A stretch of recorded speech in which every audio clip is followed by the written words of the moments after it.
So hello to everybody and good morning to all the participants. Today we are going to have another record. Probably there are more than 700 people expected in the program.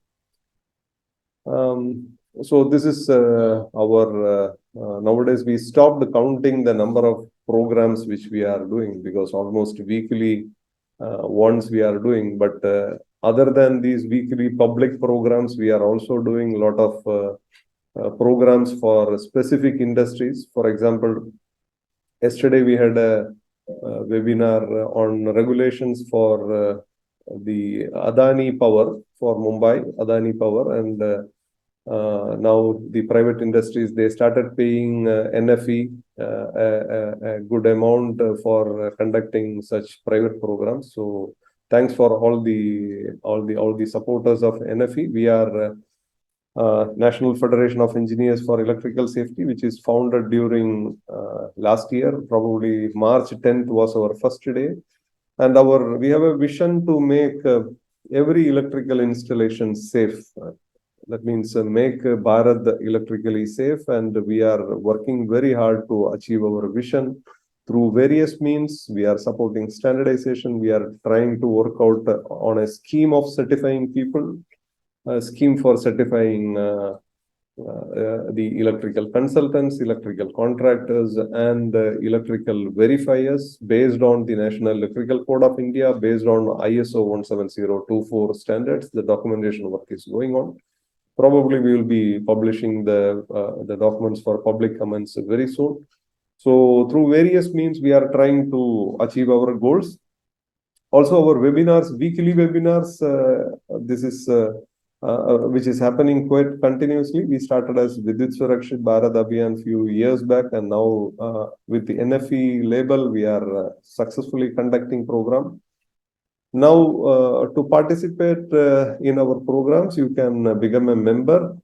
Members, for example, we are, as I said, we are working out on the scheme of certifying engineers. A lot of new subjects are under discussion. We request all engineers, those who are interested in electrical safety, please join us. You will get a lot of technical information which will be helping to grow your career from our activities. You can participate in our workshops, not online, but the workshops which we are conducting in several cities. You can go to our website and you can, there is a link to become a member. It's a very simple process. The membership fee is 1,000 rupees annual fees, 500 rupees one-time registration. So altogether, including GST for the first year is about 1,770 rupees. So we were conducting the upcoming programs. We are going to have a program in Mumbai very soon. This is on 8th of September. Also, we are going to have one-day workshop in Coimbatore and Gurugram. Basically, these programs are supported by Bureau of Indian Standards, especially as an awareness creation program of National Electrical Code. So we were conducting webinars. For example, we conducted, these are the completed webinars. 10th June, we conducted on lightning protection. Then 24th June, CEA regulations, and this was the program where we had the record number of participants, more than 1,000 participated at a time. So there were several people looking at our YouTube channel and all. We also conducted the programs on announcement of EHPA NFE Certified Electrical Safety Auditor course. Unfortunately, now we limited the course for the engineers, those who are, or the professionals, those who are working in hospitals. So, because the hospitals have a lot of demand for in-house auditing, so we are doing it for the people, those who are working in hospitals. Then there were seminars on earthed and unearthed system on 1st July. Some panel discussion on CEA regulations on various days. Also, the subjects of solidly earthed system and unearthed system. Last week we had the webinar on overcurrent protective device, and today we are going to have totally a new subject. Each of our webinars we are making a new subject. As a result, the people, the participants will get more and more new ideas. So this time we are going to talk about ELCBs, RCDs, RCCBs, and MRCDs, basically residual current devices. Type AC, Type A, Type B, and Type F. Today we have our interesting speaker, Mr. Krish, the youngest electrical designer in our nation. So today, the importance of this webinar, just to give some idea, the recently published Central Electricity Authority measures relating to safety and electric supply regulations 2023, which was published in June 8th, 2023. Basically, the National Electrical Safety Regulations of India. That is the CEA regulation. The regulation 44 talks about the requirement of a residual current device, and this time, for the first time, the wording ELCB has been modified, and the correct wording has been included, residual current device. And now, if you look at this particular regulation, there are 3 paragraphs. The first 2 paragraphs made RCDs mandatory in every installation. That itself, for domestic installation, 30 milliampere RCD is made mandatory, and the selection and erection has to be carried out as per the relevant standard. So RCDs has to be used based on the relevant standard, and as all of you knows, the CEA regulations, or our Indian National Electrical Safety Regulation, has made NEC, National Electrical Code of India, mandatory. So basically, RCDs has to be made mandatory as per the National Electrical Code of India, which is a legal requirement now. So today we are going to discuss what exactly the CEA, our National Electrical Code of India, is explaining about RCD. So this subject is explained in section 10 of part 1 of NEC. NEC, National Electrical Code of India, has got 8 parts. Out of these 8 parts, the part 1, which is talking about the basic requirements of safety, section 10 explains about protection from protection against electric shock. In that section, you can find the mandatory requirement of different type of RCDs, such as Type AC, where to use Type AC, where to use Type A, where to use Type B, and where to use Type F RCDs. So basically, we are going to talk about the mandatory legal requirement of using appropriate type of SPD for a typical application. So please note, it's a legal, indirectly, it's a legal requirement, because the regulations has made NEC mandatory, and NEC need these RCDs. So today I am the moderator. Most of you know me very well. My name is Gopakumar. I am a member in various committees of BIS and working groups in IEC, IEC TC 64, TC 81, and so on. My company is Cape Electric. So I am also a founder of other companies as well, which is listed here.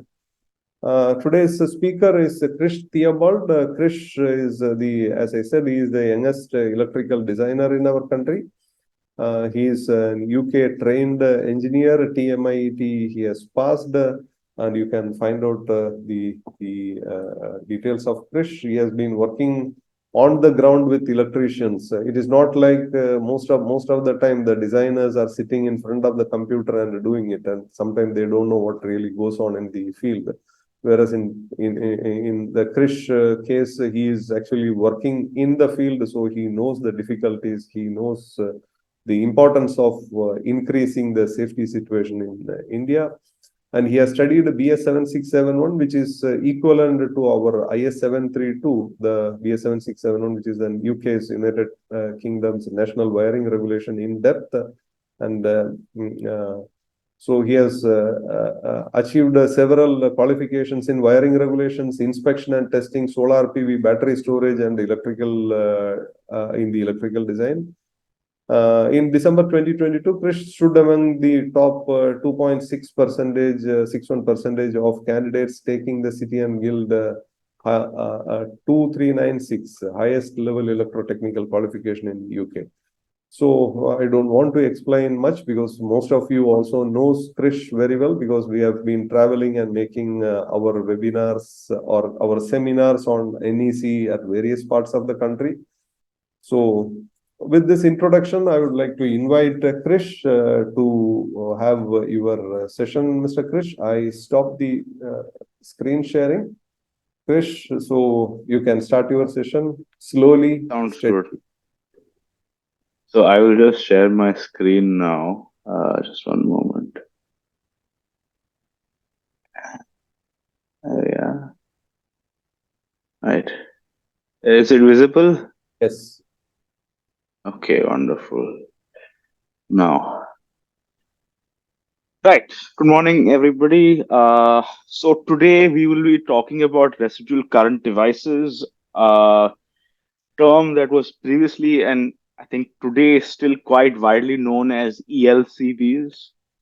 Uh, Given that there were some issues with how quickly I was going the last time, I've decided to cover lesser content in greater detail and given more time to each individual slide. So, anyways, uh, before we begin, I will just give you an overview of my presentation. We'll be covering some basics on RCDs. We look at the relevant characteristics that RCDs have, on the actual device. You're going to see some numbers, what those numbers are, what they mean.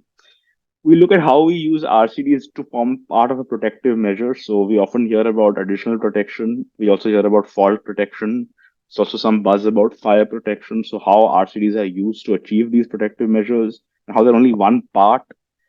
We also look at the status of ISI marking. So as we all know, there are Indian standards released by the by BIS, the Bureau of Indian Standards, and what there are certain products that certain products are classified as RCDs that are covered by these standards, and some of these are mandatory. We look at the licenses as well. Just one slide on that. We're also looking at testing RCDs and what requirements are there from the National Electrical Code of India.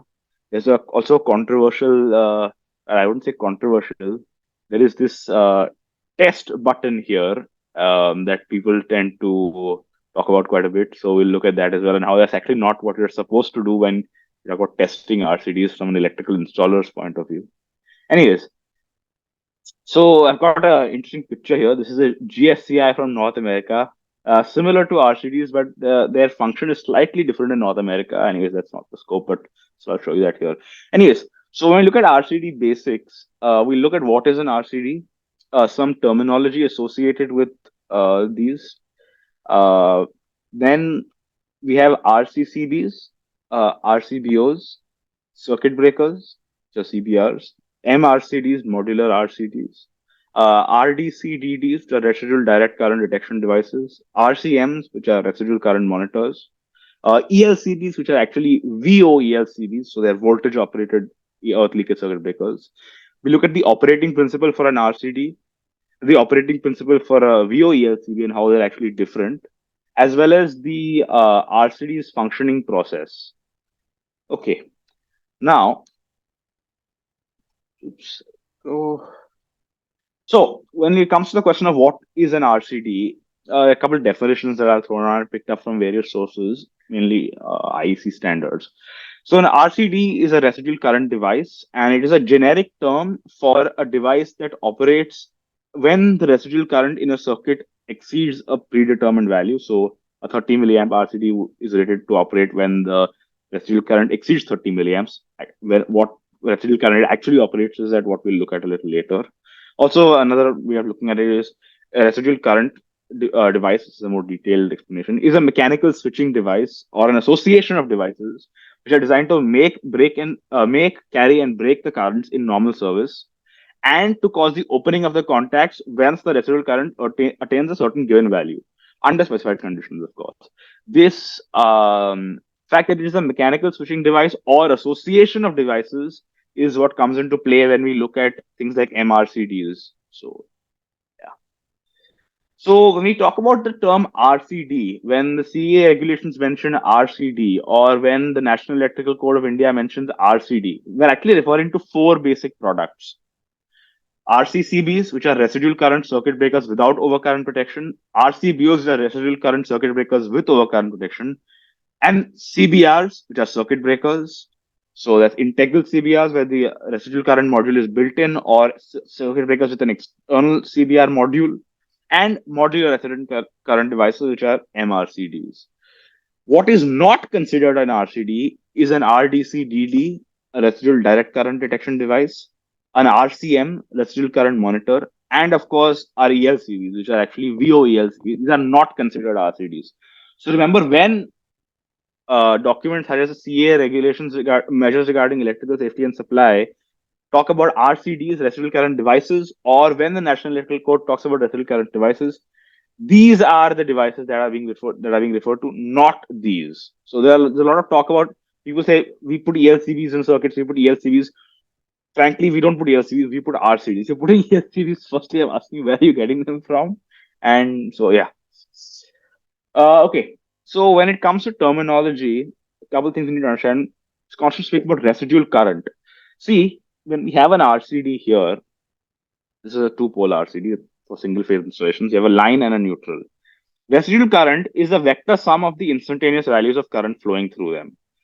Basically, vector sum is a fancy way of saying that if we assign a directional value to this, to the line current going one way and the neutral current going the other way, if they are the same, the value of current, it will cancel out. So all the current going to the line comes back as a neutral. There is no residual current. If there's leakage and there's current flowing through a parallel path, such as the protective earth conductor, or through a human being, for instance, that is called residual current because it will not be seen here. It will be a difference between the line and neutral. That's basically what residual current is. The earth leakage current is the current flowing from the live parts of an installation to the earth, which is happening in the absence of an installation fault. And usually these are very small magnitudes. An earth fault current, on the contrary, is similar to an earth leakage current in the sense that it's also between live conductors and earth. However, it is much larger magnitudes, usually due to insulation fault. So if you have, say, damage of conductors within class 1 electrical equipment, and the body of the equipment is earth, when the current flows from the line conductor to the body of the electrical equipment, that would be an earth fault current, and then it would go literally through the protective earth conductor back to the star point of the transformer. It's important to know that protective conductor current itself is combined of either earth leakage current and earth fault current. And protective conductor current is not always residual current, because you can very well have the residual current flowing through the human being, for instance. So just keep that in mind. And or it may be just general leakage in the installation due to poor appliances, then it won't flow through the protective conductor. Now, RCCBs, these are the most commonly heard of and most commonly available residual current device in the market. These are intended for operation by ordinary persons. There are IEC and IS standards for these products. The IEC 61008 series covers these products for type AC and type A, as does the IS 12640 part 1. IS 12640 Part 1 and IEC 61008 are identical standards under dual numbering. It's just been adopted by BIS.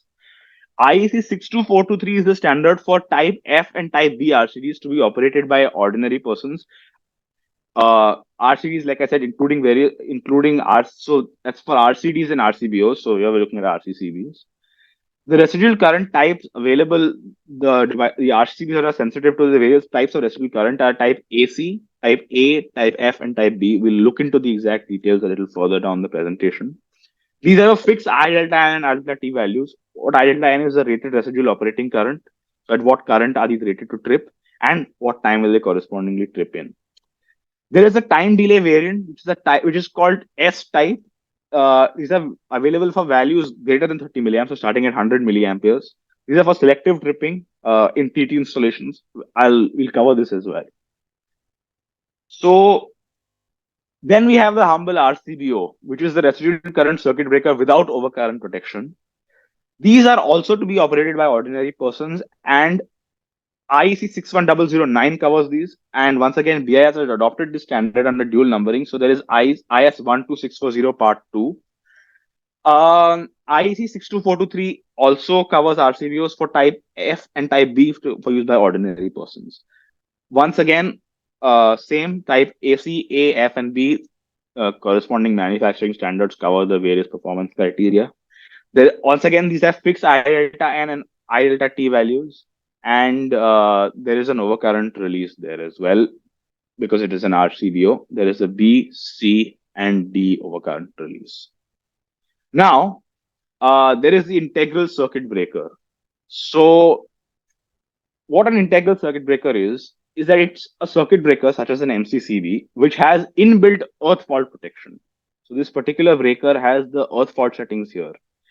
This is basically to be operated by competent persons only. It's mainly to use in industry. There is a manufacturing standard IEC 61947 Part 2. Now, it's important to remember from my last presentation that 61947 Part 2 is an extremely broad standard. So, it's not right to say that a particular product, just because 61947 compliant is an integral circuit breaker, specifically Annex B of 61947 covers this integral circuit breakers. Obviously, the Bureau of Indian Standards has adopted 61947 under IS IEC 61947 Part 2. So once again, the corresponding part of the standard would be Annex B. Residual current types are minorly different. We've got the type AC and A as well, and type B. There is no type F here, but the characteristics for type F are obviously covered by type B. Once again, there is an I delta and I delta T value. However, as with MCCBs and circuit breakers, as compared to miniature circuit breakers, you are allowed a greater deal of flexibility. There is an adjustable I delta N value as well as an adjustable time delay, so which would effectively you would effectively be able to vary your tripping time. The overcurrent release obviously would be set by the manufacturer or the installer by these little screws here. Circuit breakers with residual current units also fall in the category of circuit breakers. However, there would be an external module which would be mechanically and electrically combined either in the factory, should be factory by the way, or by the installer. Once again, these are to be operated by competent persons.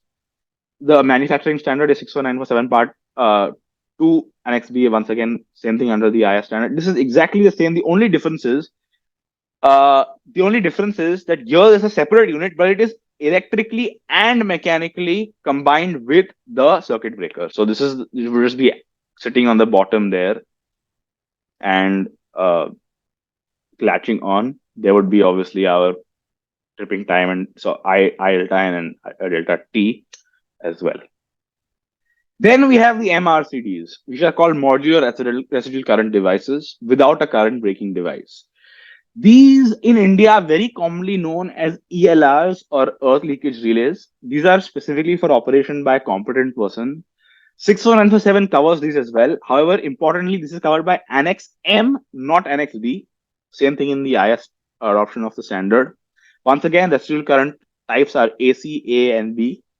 Similar to the CBRs, they have an adjustable I delta N and I delta T value. However, these are mounted separately from the current breaking device, and usually the connection between this and the current breaking device is purely electrical. Whereas for CBRs with RC units, which are add-on RC units, there's a mechanical interlock as well. I wouldn't use the word interlock. They are mechanically connected and combined. RDC DDs are also a thing. These are not RCDs, please note. These are used in RCDs that protect EV charging installations. They are usually part of either a residual current circuit breaker without overload current protection or the actual EVSC, which is the electrical vehicle supply equipment. The manufacturing standard is IEC 62955. This is a different standard. This is not a protected device as such. Only inside the RCCB, then it's a protected device. It is divided into two types of devices. There are monitoring devices and protected devices. So it's important when a manufacturer says we have an RDC DD, this is RDC DD on its own is not a protected device. What it is when you look at the characteristics of type A and type F RCDs, these have a certain maximum smooth DC that they can handle. What the RDC DD does is once it crosses 6 milliamps, it will just trigger the RCD to disconnect. That's it. This is not a protected device on its own. Please keep this in mind. An RCM, on the other hand, is also not a protected device. However, it is used for monitoring. Generally, these are used where the continuity of supply is critical. standard is different here. IEC 62020 part 1 is only monitor residual current and they sound an alarm.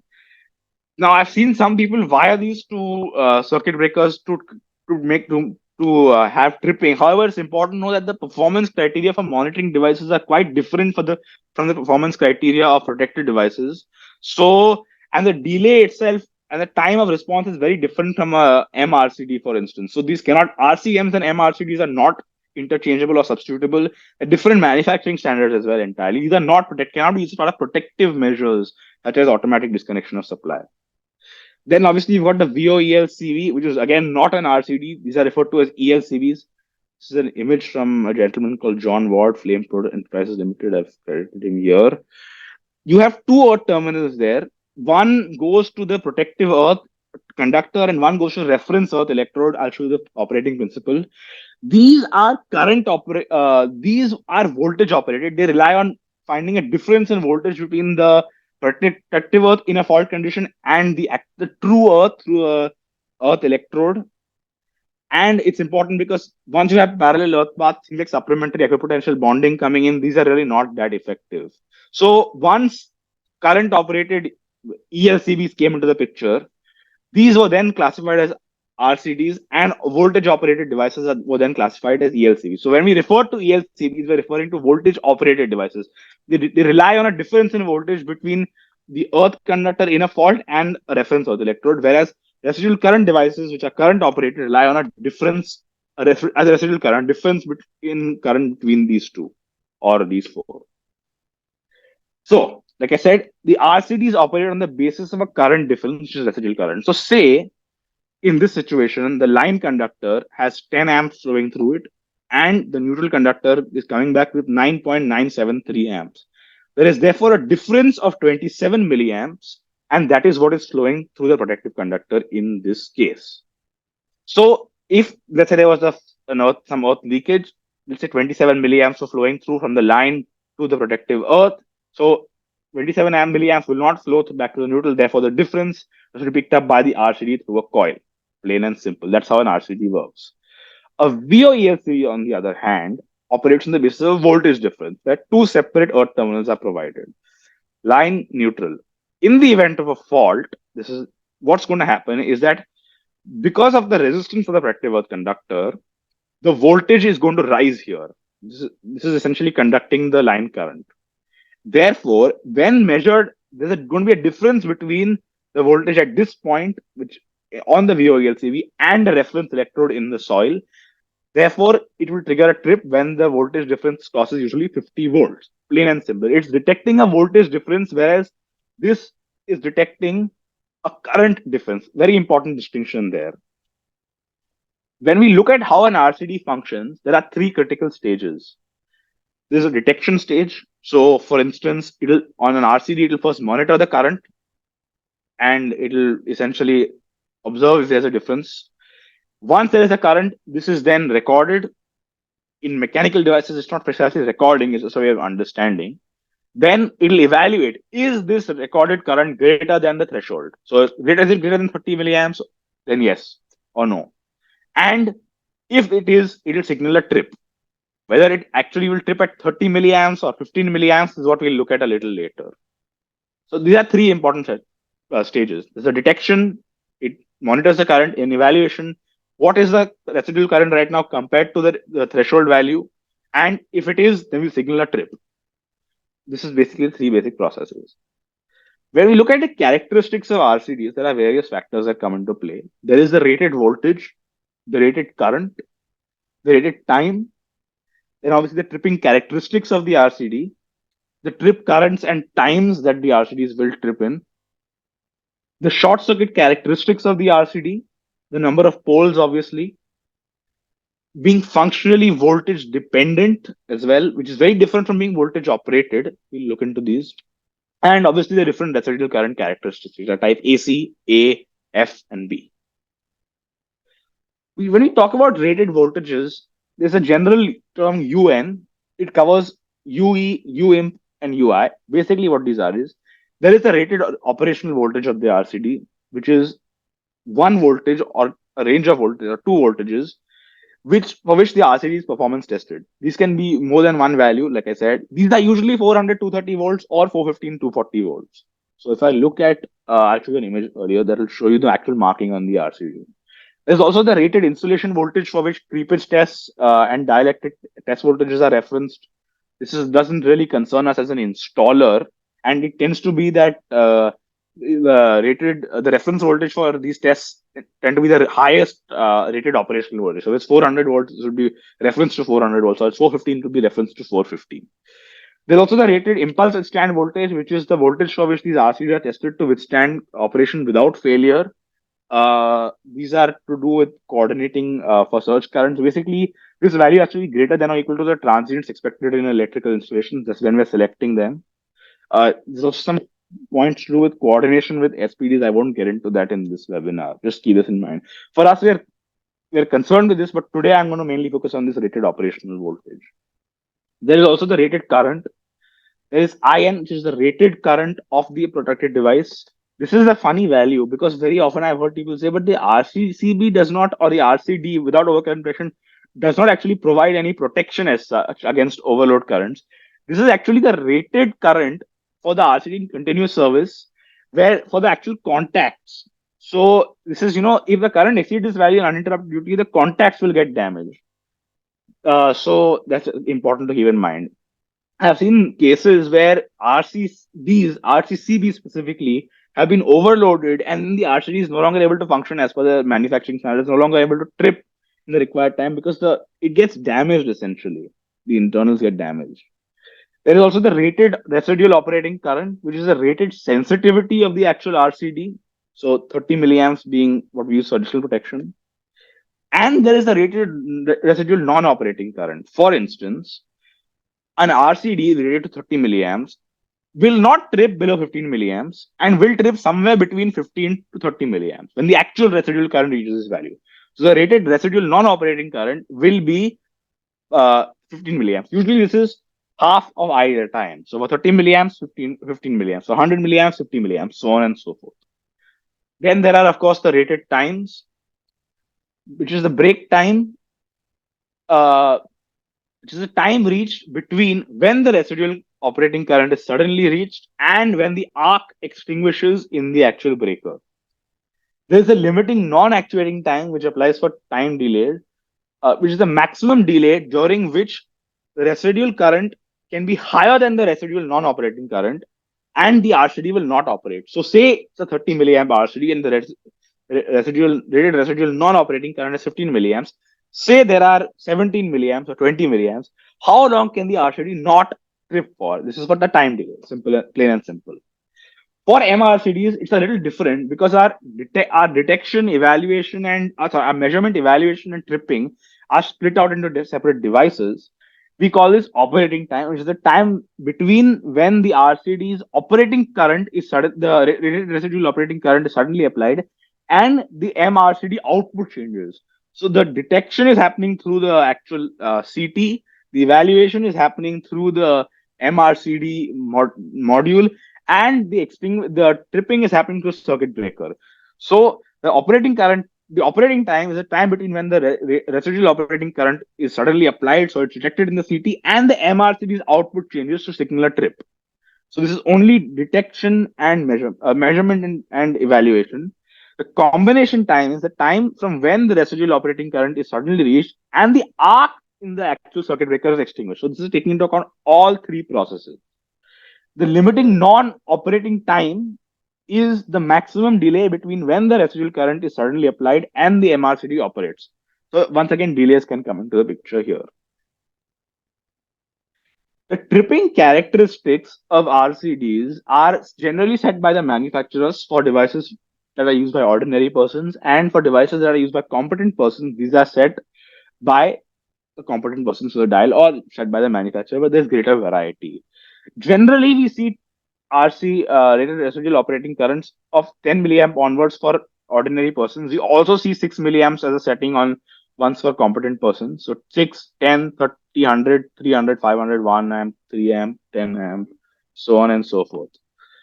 There is also the time delay that we set between when the residual, the measurement and the detection happens and then a time delay for the actual circuit breaker to trigger a disconnection.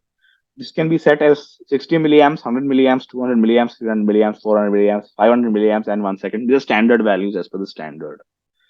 The I would use the word S type RCDs, which are for time delay. They have a minimum break time of 150 milliseconds at 1 times R delta N. What this means is that the breaker will wait at least 150 milliseconds to trip. It is for delay. These are not for additional protection. These are for fault protection in TT systems. We'll look at the difference a little later. It's important to know that if it's adjustable by the installer, the actual rated residual operating current and the rated time delay, should only be through a deliberate action. Like I said earlier, there would be some dials here that would be you can set, but this will be shut through a lid and it's going to be locked. So you don't want to accidentally alter the operating characteristics of the device. Now, it's important to know that, like I said, time delay shall not be used for additional protection because we want the RCD to trip. The idea is to save the human being. We'll look at additional protection and fault protection a little later. When it comes to the trip currents and times, there are a variety of tables, and it all depends on the nature of residual current applied. For instance, if we look at break times for half-wave pulsating residual currents, which are what type A RCCBs are designed for, these are the certain operational characteristics for current and time, which would be then very different from what we would see for purely sinusoidal alternating currents, 50 hertz, which would be very different from what we see for variable frequency for type F with some different frequencies. So it's really there's a lot of data in the standards. What we have to test is what I'll look at in the last section of this presentation. Just know that there are various trip times and trip currents, and these are all dependent on the kind of residual current, the multiple of current applied, so on and so forth. When you look at the short circuit characteristics of RCDs, I've got some markings here for us. So if we look here, we often see this symbol. There's a fuse and this is 10,000. Then it says INC is equal to I delta C is equal to 10 kiloamperes. On the top of the actual device, so these are the values written here. On the top, we'll see different values. I am 500 amps, I delta I am 1000 amps. This is obviously the voltage. You obviously know what these are. What this INC, or sometimes called ICC or ICE, is 10,000, is the RMS value of prospective current which the RCD, when protected by an overcurrent device, can withstand. This overcurrent device is specified by the manufacturer. So what it is saying is that if the proper overcurrent protection device is provided, the RCD can withstand a conditional rated short circuit current of 10 kiloamperes. Plain and simple. The rated residual short circuit current value, which is the value of residual prospective current which the RCD, when protected by an OCPD, can make and break. This is for currents between the live terminals, so generally line and the protective earth, whereas the rated short circuit current would be between the actual live conductors, because the RCD has to withstand a short circuit even between line and neutral and be able to function through that. That's the basic idea that is there. Very often these can be the same value. So you can see this particular RCD here, INC is equal to I delta C, which is 10 kiloamperes. Here it just says this is the ICC value. So when protected by the relevant OCPD as specified by the manufacturer, this has a conditional short circuit current, a rated conditional short circuit current of 10,000 amperes, which is 10 kiloamperes, plain and simple. The RCD also has a certain making and breaking capacity on its own. However, you will realize this value is much lower.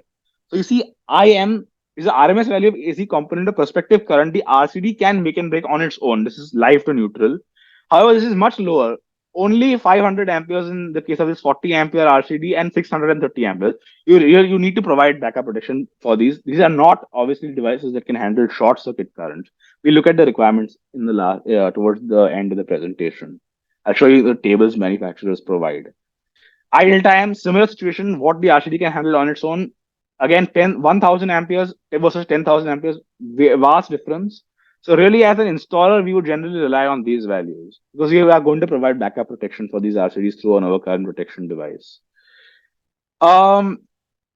The rated residual short withstand current applies to MRCD. What this is the residual current the MRCD can carry in the closed position for a specified time. So what the I delta value the RCD can handle after when it is going through the time delay, plain and simple. When we look at the number of poles in RCDs, we have the one pole plus neutral. So I've got a device here that's a one pole plus neutral unswitched. So when the RCCB, this is an RCBO by the way, when the RCBO detects, when the RCBO disconnects, it only disconnects the line current, the line conductor current. So the source of current is gone. This is an unswitched. Then we have the one pole plus neutral where it is switched, something like this. You see here, this is a switch neutral. Then we have a two pole where it is actually protected. My mouse is moving. Where it is actually protected. So the second pole is protected and rated for all these short circuit characteristics as well. Then you've got the three pole as well, not so common. The three pole plus neutral, which is the unswitched, where the neutral is not switched, and sometimes it can be switched, and the four pole where the neutral is protected as well and will have all these short circuit characteristics. Now, when it comes to functional voltage dependent, this is very different from what we call voltage operated. What this means is that if we go back to these slides here, it's still an RCD. It's detecting a current difference. However, the detection of these, okay, I'll rephrase. We are still detecting residual current. However, the detection, evaluation, and tripping process, one of the or more of these processes may be dependent on actually receiving some voltage for the electronics to function. So, say I have a relay or some sort of electronic measuring equipment that is actually intended for evaluating what kind of residual current it is and whether it is, or detecting what kind of residual current it is and whether it is above the threshold value. That would then be a functionally voltage dependent product, a functionally voltage dependent RCD. Again, it is not relying on a difference in voltage, it is relying on a difference in current. However, the process, one of these three processes may require voltage for it to occur, whereas in voltage independent, these do not require a voltage for it to occur. A minimum, I would replace a minimum voltage for it to occur. Like I said, deciding if an RCD is functionally voltage dependent is purely based on whether the means of detection, processing, or evaluation and actuation require a certain voltage for the actual components to function. Plain and simple. A functionally voltage independent RCD does not need power to either measure the residual current and process and evaluate it or actuate it. Whereas a functionally line voltage dependent RCD powers itself from the circuit it protects. So the electronic equipment inside the electronic circuitry would be powered by the actual voltage the RCD is able to pick up from here, let's say neutral to line. A functionally voltage dependent RCD also can be dependent on an auxiliary supply. So unlike being picked up from neutral to line, it may be picked up okay, I'll rephrase. Unlike being protected from the line and neutral currents that it monitors from the very circuit it protects, an auxiliary supply is a separate supply. So say in the case of an MRCD, it would be powered separately. So it is functionally dependent on the auxiliary supply. These importantly shall not be used to provide fault protection because the concern is that in loss of an auxiliary supply, the RCD will not be able to function. Also, functionally voltage dependent RCDs may disconnect when there is a loss of line voltage, which means for some reason, say something is wrong with the transformer and you lose voltage, say you get maybe 70 volts, or let's say you get 25 volts between line and neutral. Depending on the design of the RCD that is functionally voltage dependent, the RCD will disconnect. This is desirable, for instance, in situations where you have these functionally voltage dependent RCDs protecting machinery. So you would, once there's a loss of line voltage, the machinery will power down to protect itself. But once the line voltage is restored, you do not want the machinery to start operating on its own again. So Ux is the value of the limiting value of voltage to which an RCD can function, which is functionally dependent on the line voltage can still operate, and Uy is the limit value of the line voltage below which the RCD functionally dependent on the line voltage opens automatically. Now, something interesting. We all know of type B RCDs. We talk about these in electrical vehicle installations, solar PV installations. It is interesting to know that the actual electronic circuitry that is detecting the smooth DC is actually functionally voltage dependent, because the means of detection and processing or evaluation are dependent on functional on the actual voltage that from the circuit it powers, whereas the ones for pulse DC and alternating current even within the same RCD are dependent on the line voltage, not dependent on the line voltage as such. So some RCDs, funnily enough, are both some for some type of residual current, the detection, processing, and evaluation and actuation are functionally voltage dependent, and sometimes they are not. Now, the talk of the town. Residual current characteristics. As mentioned in the National Electrical Code of India, we look at Part 1, Section 10, Clause 5.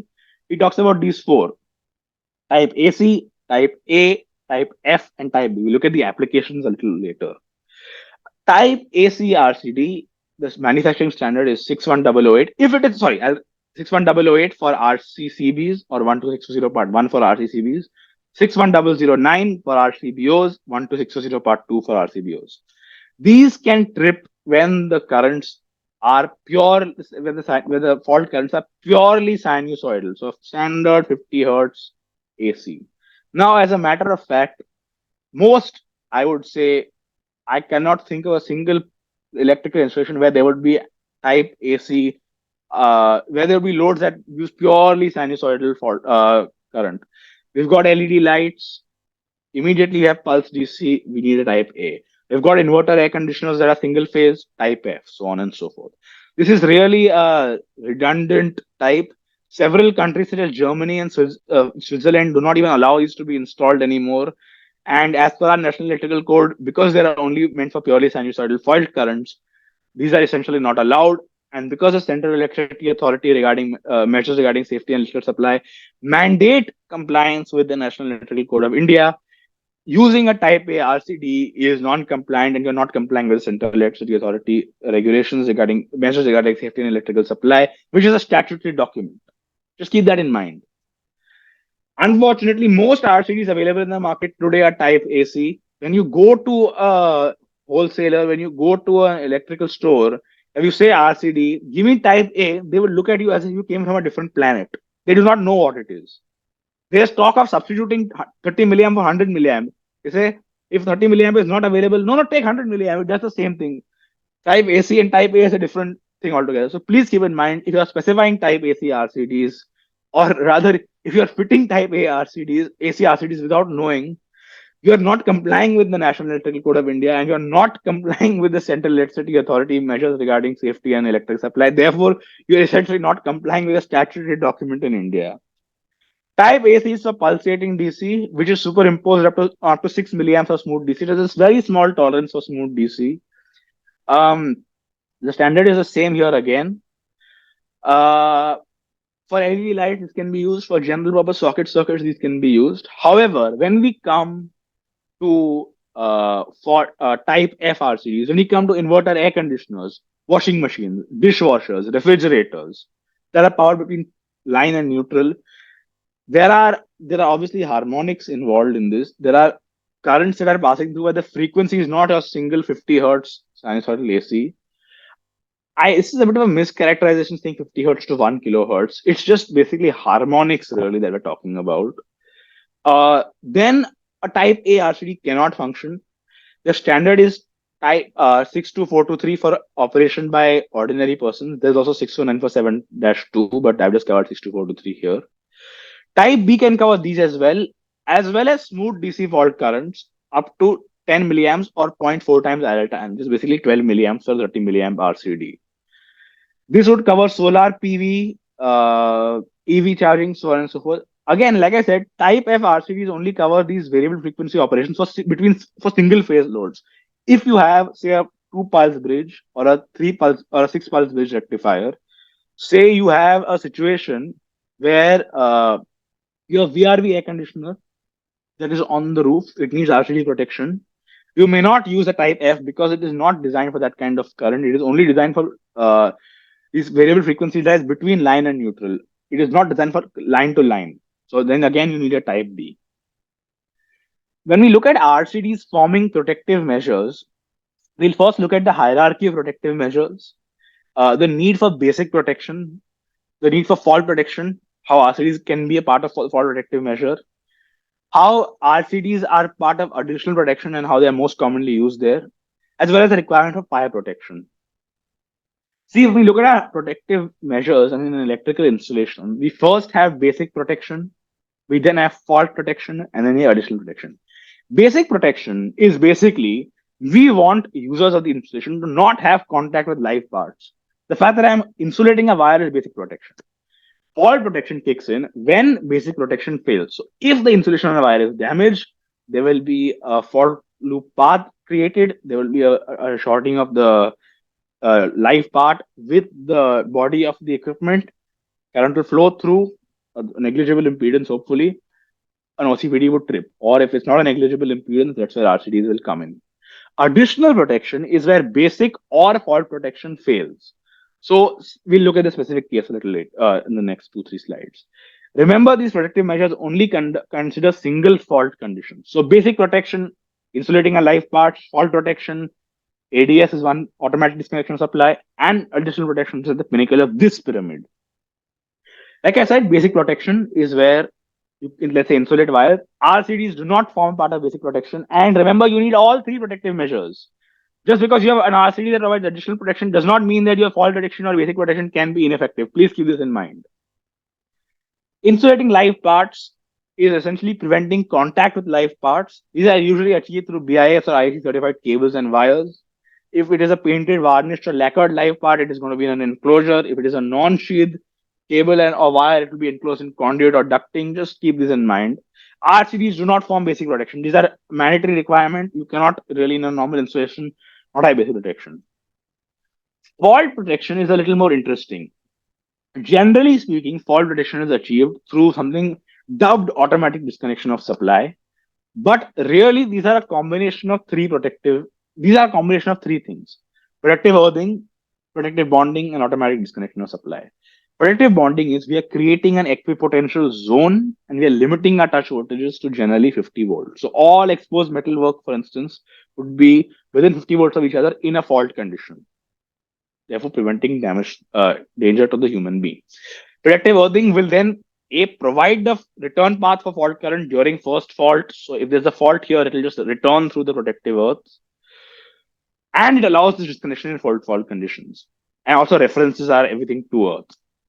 Automatic disconnection of supply is when this situation occurs, we would like for the circuit to disconnect, remove the source of danger, which is the current in this case. So that would be generally achieved through an overcurrent protection device. However, in certain cases, such as a TT installation, where there is no metallic fault loop part here, there is only another electrode here, the earth fault loop impedance should be very high, unachievable for in fact, you would not get the values required to trip an overcurrent protection device. That is where an RCD can be used. RCDs are generally used in TT installations that comprise fault protection. Like I said, if this was a TT system, there would be no metallic fault loop path. This ZS value would be very high. So you will not achieve large magnitudes of fault currents. You would be in the order of leakage currents, if I may dare to say. Therefore, it is important that we need to cause disconnection. This was done through an RCD. RCDs for fault protection are sized in a very simple manner. The rated residual operating current and RA, which is the earth electrode resistance, shall not exceed 50 volts. Plain and simple. So if you look at these values, 2.5 amps, 20 amps, 5 amps, 10 amps, so on and so forth. Generally, we see about 100 milliamp RCDs. So this should say 100 milliamps. I'm very sorry. I don't know how that happened. So the basic idea is that when the touch voltage in a fault crosses 50, when there's a fault, we want to make sure that the bonding will limit the touch voltage to 50 volts, But the RCD will cause disconnection and remove the source of the dangerous voltage. Plain and simple. That's how we size it. Just keep this table in mind. It should be 100 milliamps. Remember here again, it's a combination of three things: protective earthing, protective bonding, and RCDs. The RCD will ensure that if the touch voltage crosses 50 volts, that's the worst case scenario. Basically, in a fault, the RCD will ensure the fault disconnects. Protective bonding will ensure that the metal work exposed to a human being is limited to 50 volts from exposed metalwork to exposed metalwork, and the protective earthing will allow the fault return paths and facilitate the disconnection. Because remember, it needs a fault current to flow through for the RCD to protect. Remember, this is, like I said, independent of the requirements for, this should be for basic protection, not fault protection. My bad. Remember, additional RCDs may still be required for additional protection. Say you have a 100 milliamp RCD for fault protection, you still need 30 milliamp RCDs for additional protection. We'll look at the additional protection in the next slides. Overcurrent protection devices are importantly still required for faults between line and neutral. So just because you have an RCD cannot mean that you will omit the OCPD. Additional protection, like I said, is when there's a failure of basic and or fault protection. It is used in most electrical installations by means of RCDs. However, there's also certain electrical installations where supplementary equipotential bonding is used, say between one metalwork to another metalwork in proximity to limit the voltage, either to 50 volts or 25 volts. It's just to limit voltage between hands reach. When we look at RCDs for additional protection, this is achieved only when RCDs where the rated residual operating current is lesser than 30 milliamps. So either 10 milliamps or 30 milliamps. Most commonly, we see 30 milliamps being used. These are required, like I said, when you have failure of basic and or fault protection, or there is carelessness by the user. For instance, let's just consider three examples. If a live part is accessible, that is direct contact, that is a failure of basic protection. Therefore, the RCD will then trip because you have a fault. Let's say someone touches that live part, you are essentially completing the circuit through the earth.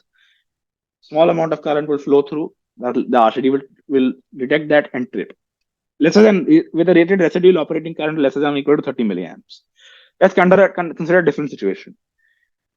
And the extraneous conductive part rises to 30 volts, but there is no disconnection of supply. This is a failure of fault protection. What will happen is, let's say the casing of the equipment is not earth. If someone touches it, there is indirect contact.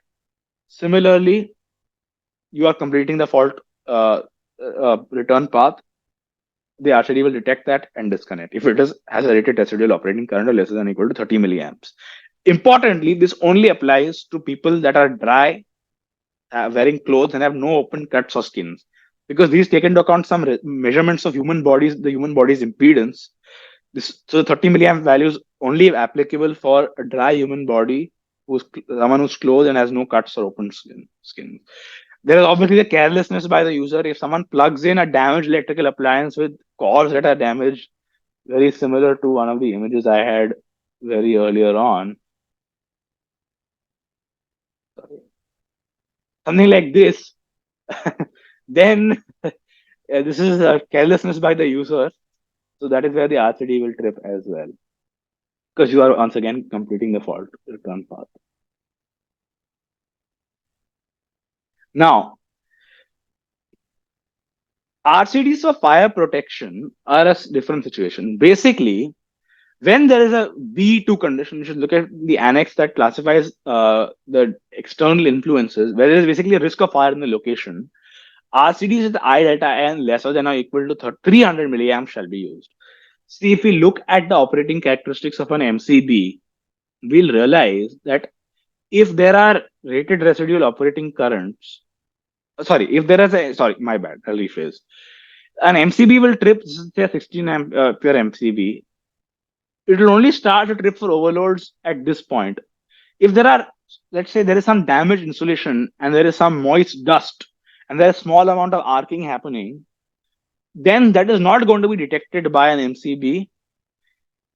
However, if it is between line and earth, an RCD can come into play here. So an RCD with an I delta N value of lesser than or equal to 300 milliamps shall be used. Fires which may develop, these are essentially fires which may develop as a result of an earth fault of lasting failure, which is not detected by an OCPD due to magnitude. You might say an AFD is useful here. I agree. However, there are some considerations. For instance, we know from the NFE program that the AFD is only really helpful for a series arc if the current is between, say, is about 2.5 amps, where it is lesser, in the order of lesser than 300 milliamperes. So let's say between 300 milliamperes to say 2.5 milliamperes, the AFD itself will not be able to trip for series arcing. So an RCD may be used for idle time lesser than or equal to 300 milliamperes. Obviously, it is lesser than or equal to 300 milliamperes. So if you're using a 30 milliamp for additional protection, this requirement is met. Caution. Now, please remember, an RCD will only operate in the required time if they are selected with the correct residual current type. So if you have a inverter air conditioner and you use a type A, it will not trip in the required time. If you have a LED light and then type AC RCD has happened, it will not trip in the required time. Effectively, you're not able to achieve the measure for either fault protection or additional protection. Therefore, the RCD is of little to no value. RCDs are not a sole protective measure. Please remember, basic protection, additional fault protection, additional protection. You need all three. Just because you have RCD doesn't mean you are licensed to do bad electrical work. Some people, unfortunately, view it this way. RCDs will provide no protection for direct contact with two live conductors. If I grab hold of line and neutral, the RCD is not going to save me. That's why I said single fault conditions. RCDs do not limit current. On the contrary, they actually require a residual current detect fault. They only limit the duration. We look at how this works a little ahead. Please do not confuse the type B residual current characteristics and the type B overcurrent releases are completely different. When it comes to selecting RCDs, these are generally with regards to the connected load and the earthing system. Firstly, we look at why 30 milliamps are used for additional protection. Something called DC blinding. So how RCDs are blinded by DC essentially when it comes to the residual current types. We look at some loads and residual current types of the selection process exactly. What manufacturer guidance provided. Inherent leakage, this is an interesting subject, and how it has to do with preventing nuisance stripping of RCDs. We look at selecting RCDs upstream and downstream of each other, and how that has to do with achieving selectivity. And finally, what protection is required for the RCD itself. When we look at why 30 milliamps, there's an interesting graph from 60479 part 1, which classifies the effect of current on the human body with regard to time. So for this current exposure at this time, this is the effect. They're divided into zones: AC1, AC2, AC3, and AC4. Within AC4, there are various subparts. AC1 is the shock is imperceptible. So generally below this threshold of time and current, you don't feel the shock. If it is in AC2, the shock is perceptible, but there is no muscle reaction as such. If it is in AC3, there is a muscle reaction, it's contraction. However, there will be reversible effects. If we stray into AC4, that is very dangerous. Basically, the current that flows through human disrupts the electrical impulse that controls the heartbeat, and it's very dangerous. If you lose over 50% possibility of ventricular fibrillation in some of these zones, you do not want to go here at all. So with regard to these, if we plot the operating characteristics of the RCD, if we see here, for 30 milliamps, the RCD will trip in 300 milliseconds. For 60 milliamps, the RCD will trip in 150 milliseconds. For 150 milliamperes, the RCD will trip in 40 milliseconds. We are essentially limiting ourselves to AC2. For higher magnitude currents, obviously we get into AC3. But remember, it is perceptible or with no muscle reaction, or there's muscle reaction with reversible effects. We are protecting the human being, plain and simple. When we look at DC blinding, this is essentially, there is an image here of a person wearing a blindfold. What it talks about is that what happens to an RCD when there is DC that passes through the coil. See, there are these coils in the RCDs, and these tend to be pre-magnetized when there are waveforms that contain DC. They essentially are unable to then trip for even AC faults. Earlier earth fault loop impedance testers used something called DC blind to perform no trip tests. See, when we test for earth fault loop impedance, we're essentially putting a small current between the earth conductor and the line conductor. So it will be picked up by the RCD. So what the manufacturers of the earth fault loop impedance tester figured out is that if we introduce this amount of DC, the RCD will be blind. You won't be able to trip. So the concern that the RCD will trip when you conduct the test is alleviated. Therefore, this is actually used by manufacturers. The point is now our loads also have DC. So this is a real danger. The maximum residual smooth DC current that RCDs can handle are for a type AC 0 milliamps. So if there's any DC, it will not work. For type A, this is 6 milliamperes, and for type F, this is 10 milliamperes. Single phase frequency inverters, basically, or VFDs, will also blind a type A and type AC RCD, or in some cases, they even may call nuisance stripping of the type A or AC RCD. Just keep that in mind. Also, 2 or 3 phase frequency inverters will blind type F RCDs. Keep that in mind. Or they may cause premature tripping. Type B RCDs, as such, do not have a maximum residual smooth DC threshold. However, they will disconnect the maximum smooth DC they will disconnect is 2 I delta N. So 60 milliamps for 30 milliamp RCD. Right. When it comes to actually applying these, Type A RCD should be the minimum specification. I would like to remind you that this is also mentioned in the National Electrical Code. So do not specify type AC. You are not complying with the National Electrical Code, and you are not complying with the CEA measures regarding safety and electrical supply. You are not complying with the statutory document.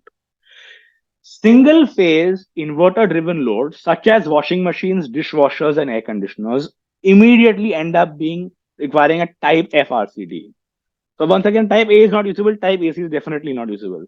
Now, all of us at least have an inverter air conditioner, an inverter fridge, an inverter washing machine, or inverter dishwasher at home. Frankly, I cannot think of a single house for that matter of fact will not have these. For these loads, you will need a type F RCD. A three-phase inverter-driven load, such as the three-phase VRF unit, will require type B RCD because the type F RCD cannot trip with inverters between phases. If you have a solar PV or EVSE installation, type B is required again.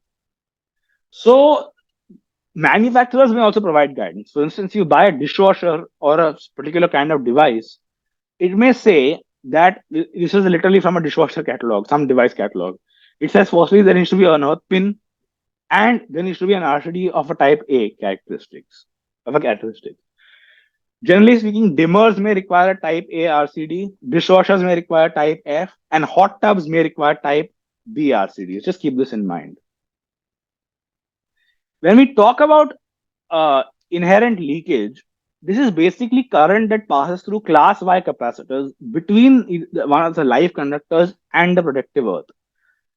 And this results in protective conductor currents that are earth leakage currents in a fault free scenario. These are very commonly found in information technology equipment, computers, so on and so forth. So if you look at this image here, you have a line conductor and neutral conductor. Your current using equipment, the earthing is, the casing is earth. Inside the circuit, there's a, sorry, once again, it should be between line and protective earth, not neutral and protective earth. My apologies. I made this diagram myself. I didn't realize this. When the capacitor sits between line and protective earth, it is for some filtering purpose. There will be some amount of current that flows through here, essentially residual current.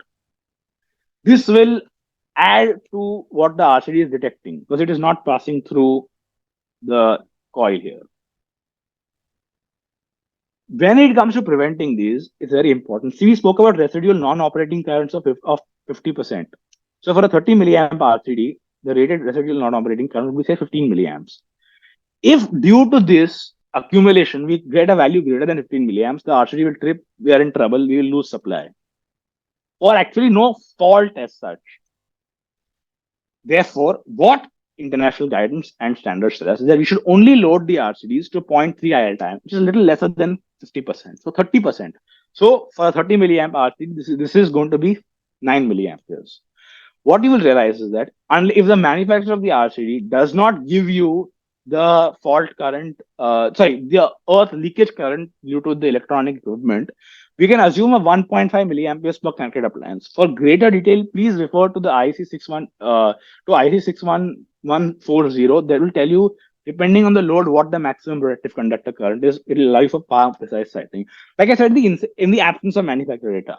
So for instance, if you're wiring a socket and you take 1.5 amperes per socket That means only 6 sockets per RCD. 30 milliampere RCDs are required for additional protection, so you need only 6 sockets. What you will realize that your boards will become very big if you have individual RCDs for each MCB.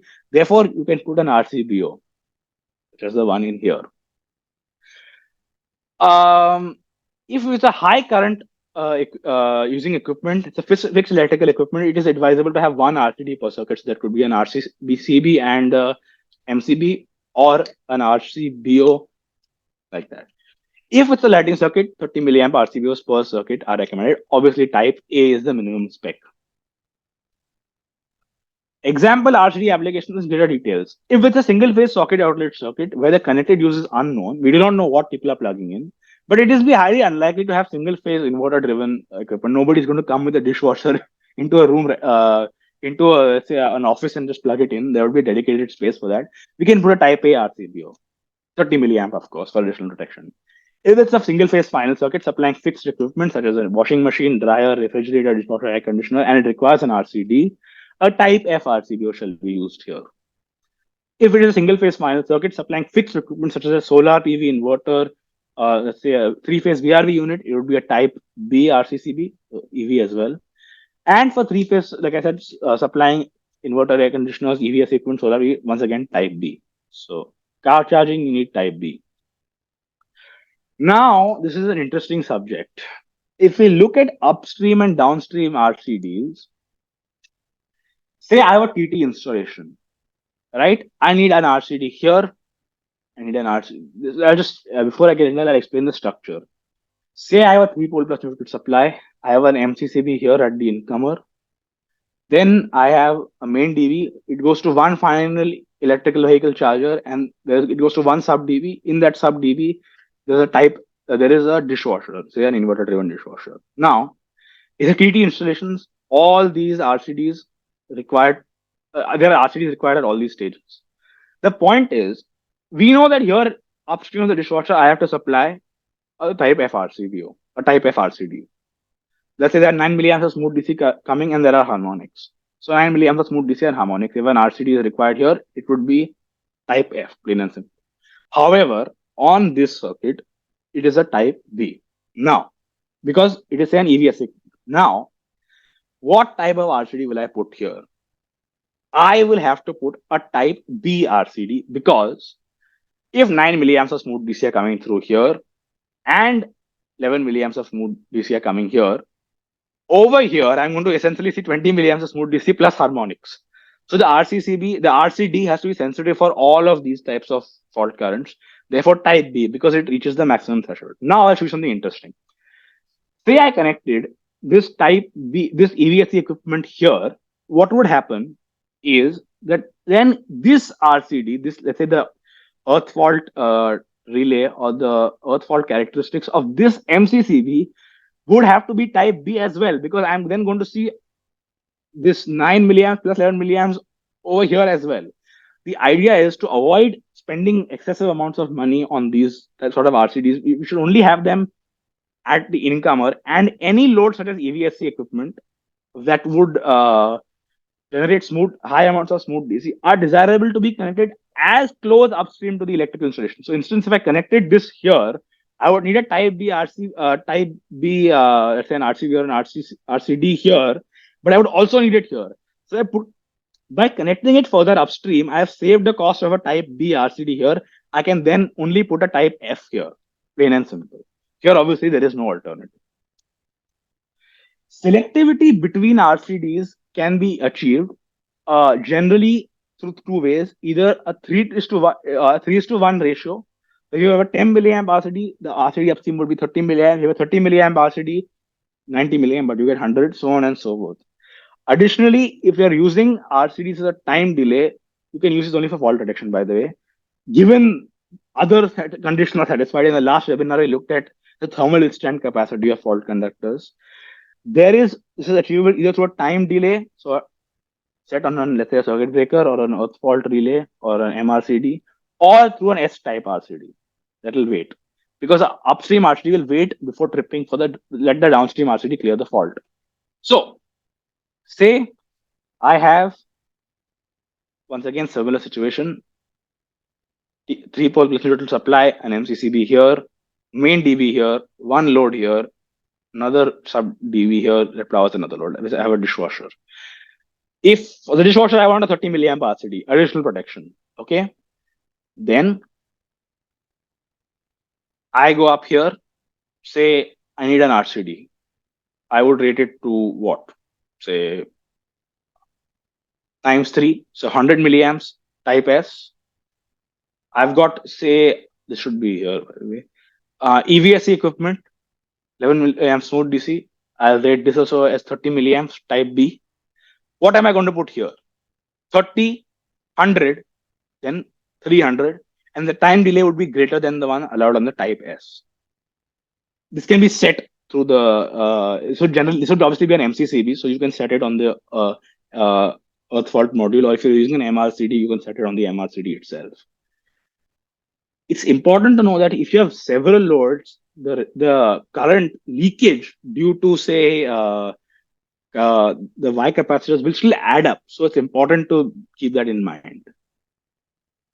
Protection for RCDs is another interesting subject.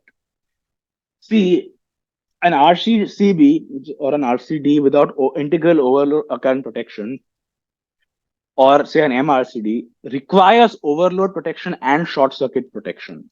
We need to ensure that the current flowing through the contacts does not exceed IN, taking into account conventional tripping current. I'll get to that in a moment. And the RCD is protected against short circuit. For short circuit, it's very simple. We have these conditional short circuit values. The manufacturer tells us what fuse or protected device to put in. We put that in. Overload protection is a little more interesting. See, we know that there's something called conventional tripping times and tripping currents. What this means is that if you have, say, a 10 ampere MCB, 60898 MCB, the current, if the current crosses 10 amps, the MCB is not going to trip immediately. Same thing with the fuse.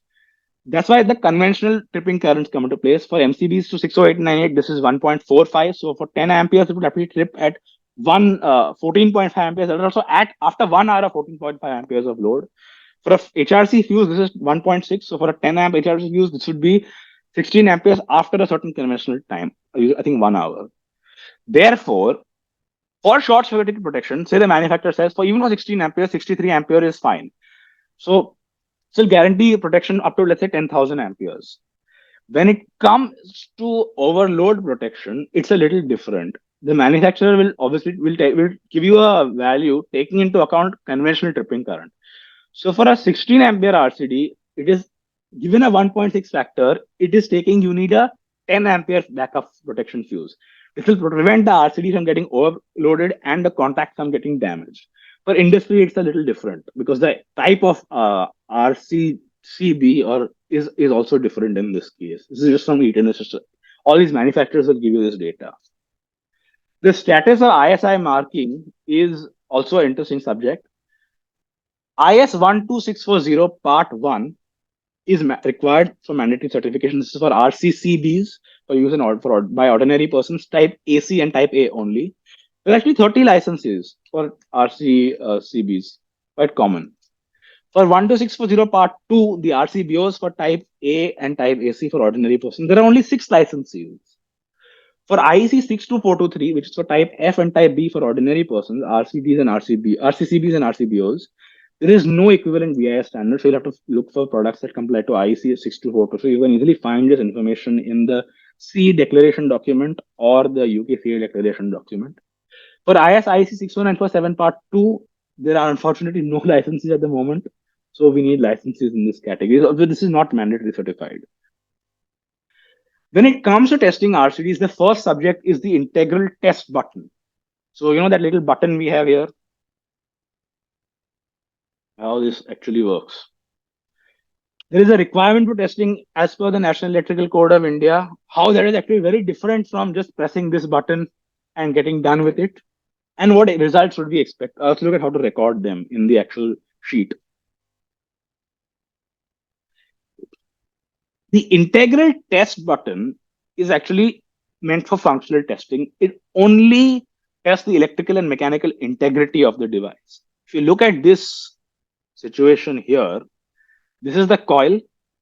There will be a resistor here to limit the current. When you press that there's a resistor here to limit the current.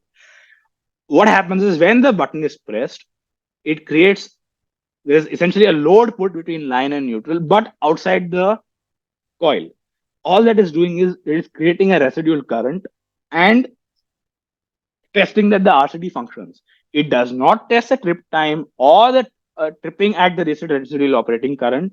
It is purely for test the electrical and mechanical integrity. So when the National Electrical Code says as part of inspection and testing an RCD is required, they are not talking about pressing this button. This is about a functional testing. What they really mean is this. If you look at Annex D in Section 17, Part 1 of the National Electrical Code of India, it says RCDs are to be tested at I delta N and 5 times I delta N, starting on the positive half cycle and the negative half cycle of current. The trip times for non-time delayed RCD should be lesser than or equal to 300 milliseconds for I delta N and 40 milliseconds for I delta N, for 5 times I delta N on each half cycle. Only the type AC test is required because we cannot simulate the test conditions actually in the product standard. So on our multifunction tester, we'll just put type AC setting, even for type AA, F, or B RCDs, and we run 4 tests. I delta N, positive half cycle, negative half cycle, 5 times I delta N, positive half cycle, negative half cycle. And we record the most onerous tripping time. So for instance, say for I delta N, on the positive half cycle, first half cycle, the test time, the tripping time is 240 milliseconds. For the negative half cycle, it is 270 milliseconds. Then we, on our certificate, we write 270 milliseconds because that is the most onerous time. A ramp test may be performed optionally to ensure that the RCD is tripping above 0.5 I delta N. This is useful if you find a situation where an RCD is oversensitive, it keeps tripping again and again where there's actually no fault. The RCD can very well be faulty, so keep that in mind. A ramp test is a good way of verifying that. It'll just say, keep applying fault current, and it'll tell you what fault, not fault current, it'll keep applying residual current. It'll tell you at what level of residual current the RCD trips at. So a good way of seeing if the RCD is not too sensitive is that it trips at greater than 0.5 I delta N. The expected results, these are specific to 61008, 61009, and 62423, because these are for use by ordinary persons. You cannot adjust any of the parameters. If it's a circuit breaker, you can adjust the parameters and you know what to expect. If the RCD is not time delayed, a maximum operating time is expected at I delta N of 300 milliseconds, 2 times I delta N of 150 milliseconds. For I delta N, for 30 milliamperes, for 5 times I delta N of 250 milliamperes, you would expect it to trip in 40 milliseconds. Or for greater than or equal to 30 milliamperes, 5 times I delta N, greater than 30 milliamperes, 5 times I delta N, 40 milliseconds. For the S type, which is a time delayed, there's these are slightly higher, and there is a minimum because it has to wait. These cannot be used for additional protection, obviously. The values are in front of these are from the manufacturing standard. So we compare this against this, and then we record it here. So here we'll record the type of RCD, sensitivity, which is in I delta N, operating time at I delta N and 5 times I delta N, whichever is the most onerous, so highest operating time for positive and negative half cycle. So here I would record 270, not 240, and say this was for one it was say 38 milliseconds, and for one it was 39. I would record 39 because that's more onerous. For instance, say I realize that after comparing, when I actually done the test and I compare it with this, it is not satisfactory. I would then record this here as unsatisfactory. It would obviously show up as a C1 or a C2 on an electrical installation condition report. It will be a C2, sorry, on an electrical installation condition report. And if it's an electrical installation certificate, we would obviously correct this before issuing the certificate. There is a functional test button. There's one column for it. You just press the button, see if it trips. If it does, add a tick here. That is by no means testing what it is to test an RCD. There is all this here. This is just one part. It was a fantastic presentation. So very good. Thank you very much. A lot of questions also are there to answer. Probably some of the questions I already tried answering.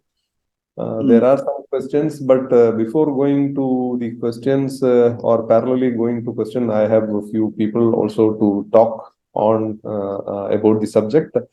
So Let me start the first question. I hope you can see the first question. In solar PV system, in my solar inverter at a distance of 100 feet from grid connection, where should I put my RCD? Near to inverter, that is in ACDB, or near to point of grid connection? Are we getting them online, or I just answer the question? It's a solar, it's Yeah, a grid connected system. Where to put got the it. RCD? Whether it is at the incoming of the AC power supply from the discom or near to the inverter. See, you would put the RCD, if it is a TN system, at the distribution board for the circuit that goes from the distribution board to the solar PV inverter. So I think what it would be at the point of, I would rephrase by saying something like it would be at the point between the, it would be at the distribution board for the where the circuit goes to the actual inverter. I think Mr. Menon is also added as a presenter. I think, would you like to say something? So we have an interesting participant from UK, Mr. Paul Meenan. Mr. Meenan, you are already we have allowed you as a member of the panelist. We would like to hear from you about the usage of RCDs and your experience in UK and probably other nations.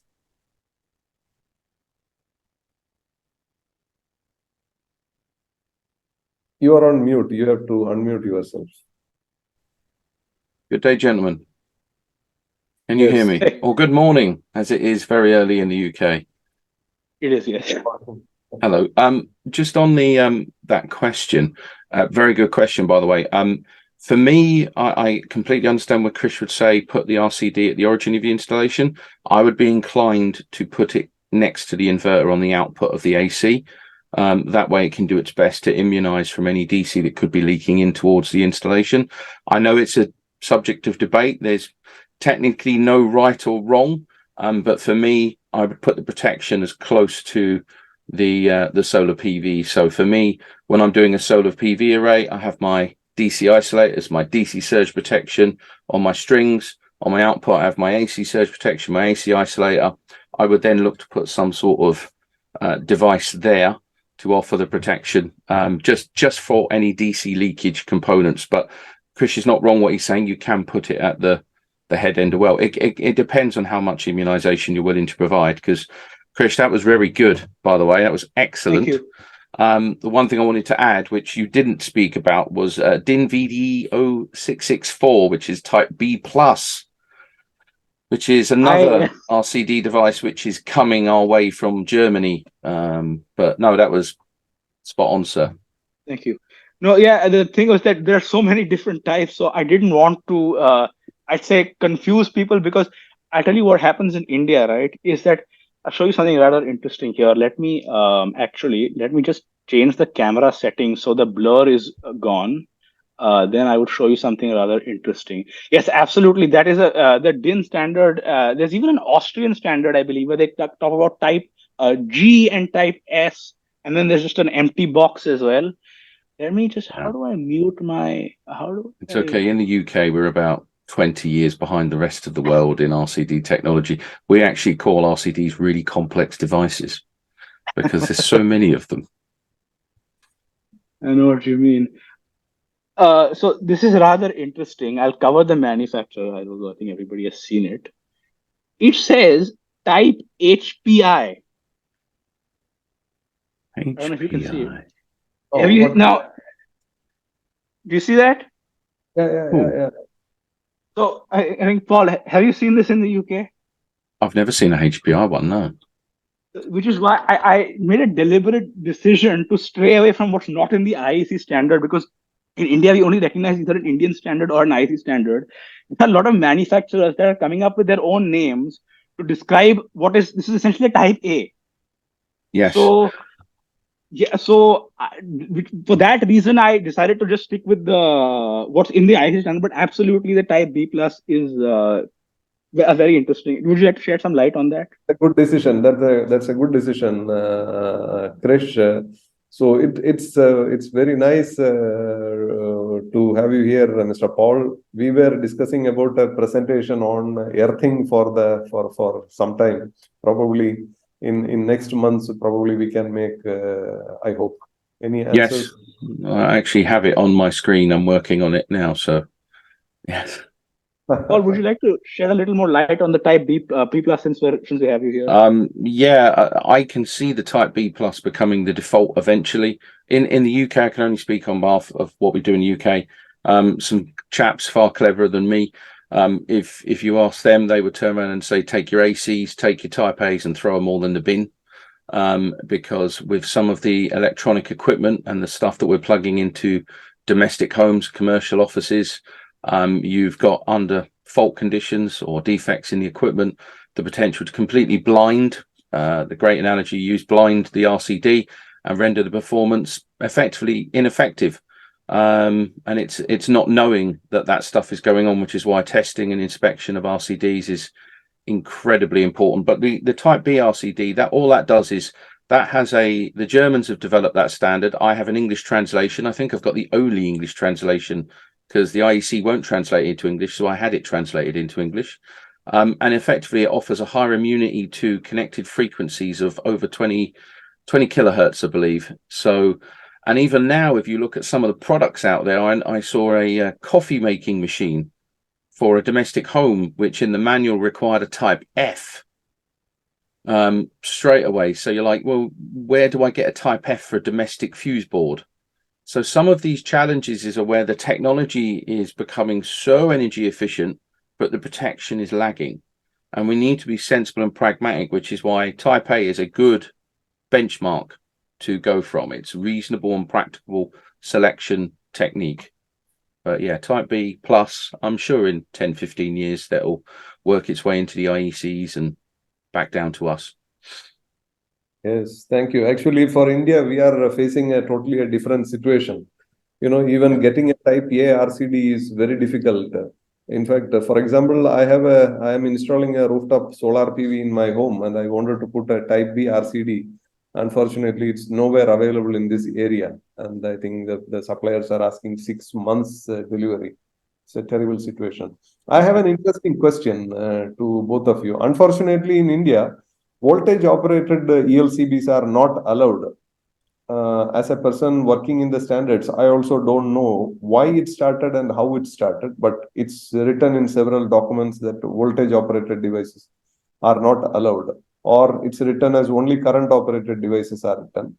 Now, there is a question from Mr. Dharmesh. He asked, which one is better, the RCD or voltage operated ELCB for human safety and reliability?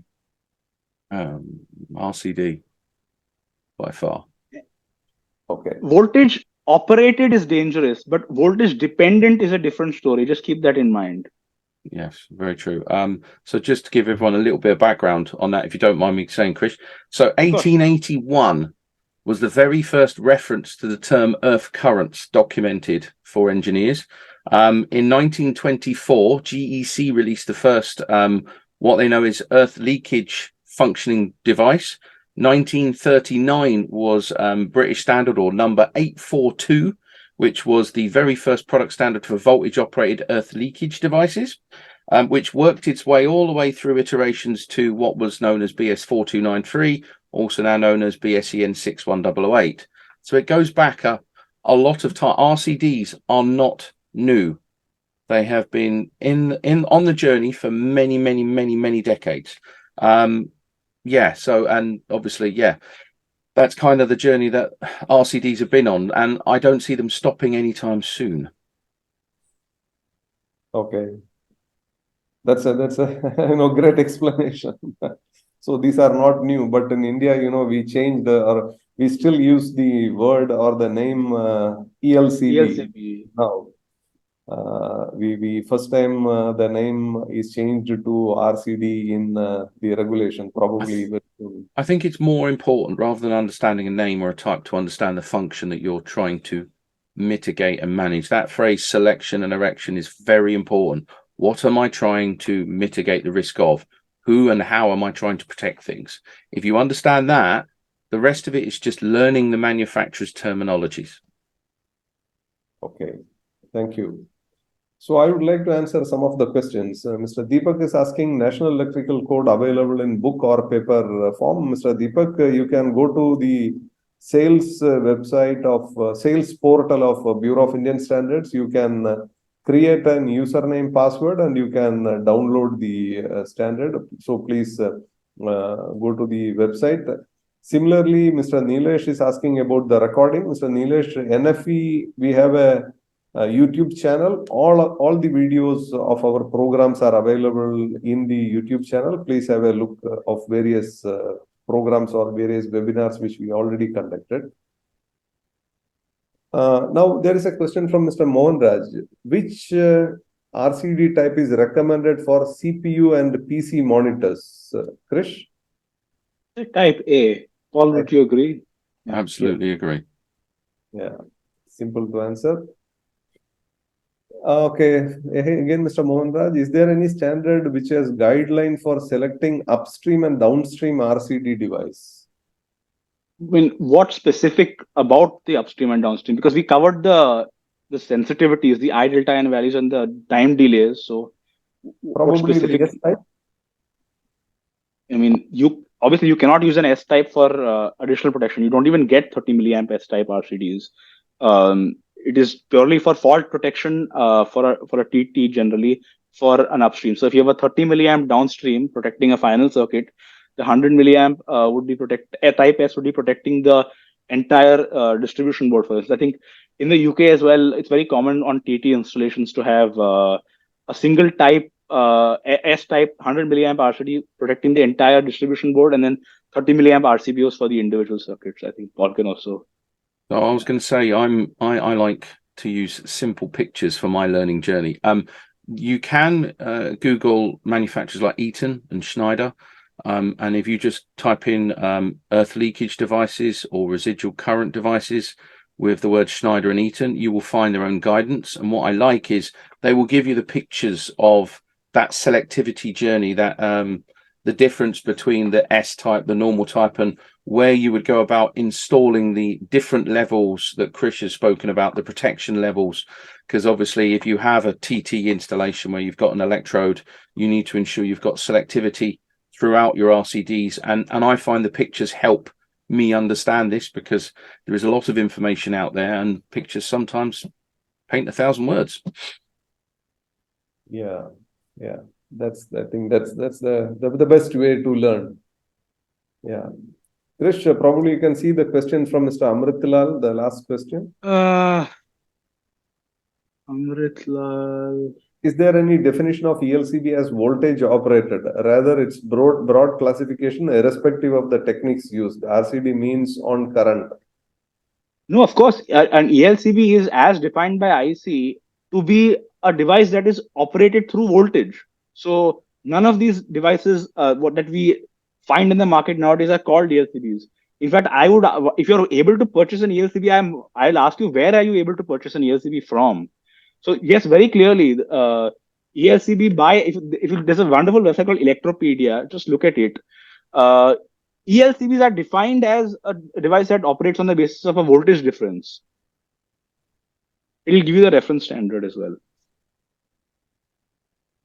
Okay, right. So there is a question from Mr. Tanmay Pandya. Do earth fault protection relays, which are mostly connected to larger breakers such as 630 amps, 400 amps, etc., classify as residual current device or achieve the protection in a TT system or as an additional protection in a TNS system? Okay. If the earth fault relay is certified to Annex M of IEC 64947 Part 2, then yes, it is considered an RCD. It is an MRCD essentially. However, and it can be used for fault protection. However, since it has a variable dial and it is auxiliary powered, it would not classify for additional protection, and it would only be fault protection. And yes, it would be definitely be classified as a residual current device. It's an MRCD essentially. Yeah, actually, if we look at these breakers, probably the earth leak or the fault current, the disconnection current during earth fault or residual current is sometimes 20% of its rated current. I think that is the minimum one. So a 400 amps RCD, or sorry, a 400 amps circuit breaker with the RCD facility, the disconnection current may be about 80 amps, I think 0.2 times.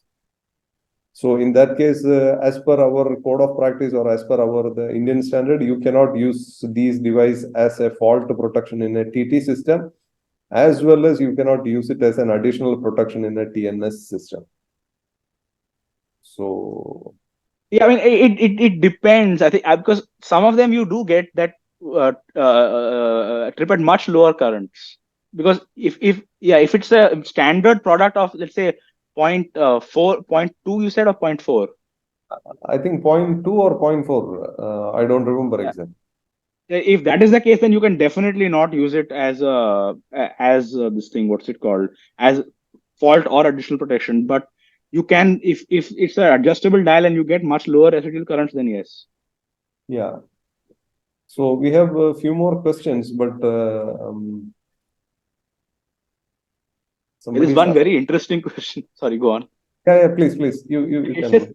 what is your recommendation for life safety equipment, RCD or ELR? Of course. Yeah, it's RCD. Well, I would also say that if it's a life safety equipment, you would Oh, not want it on yeah. So EL. there is.